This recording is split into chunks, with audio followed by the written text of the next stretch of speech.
You already know this one. Someone told it to you when you were young enough to believe every word.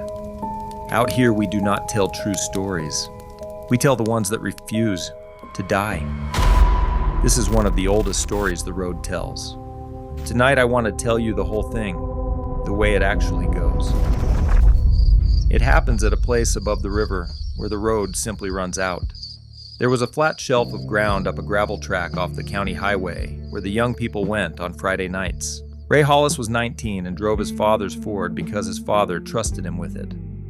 Connie Vaughn was 17 and had told her mother she was at a friend's house.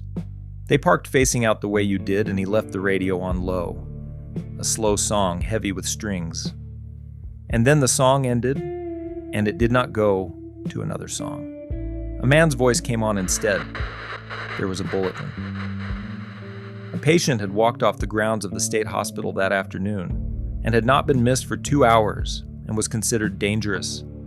And then the radio gave the one detail that did not fit anyone. The man had lost his right hand some years before. In its place, he wore a hook. Connie went still the way a deer goes still. She said she wanted to go home. And Ray talked her out of it easily with the easy contempt that 19 has for the things that frighten it. The hospital was 8 miles off. The man was on foot. And she let a confident boy reason her out of a fear that was pointed dead at the truth. Then something touched the car. Not a knock, not a hand. A scrape, low and dragging, metal on metal. It started at the back of her door and traveled slowly forward and ended at the handle with a small, definite catch, as if something had hooked it and was testing the weight. Connie did not scream. She took hold of Ray's sleeve with both hands and said his name once very low. And the thing in her voice was so unlike her that Ray felt the bottom drop out of his stomach. And then he did the thing that saved both their lives. He twisted the key and stamped the pedal and tore down through the oaks faster than that track had ever been. He drove her home without a word. And when they reached her driveway, he did the thing he always did. He came around to open her door, and she watched him reach for the handle and stop, his hand still out, not touching it.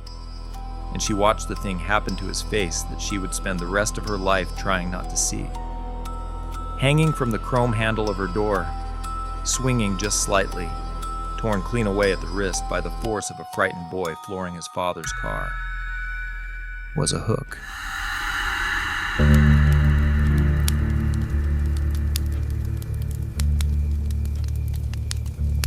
Here's the part nobody says. The hook caught. It held, and 1 second is the only reason those 2 kids lived. That's the whole story.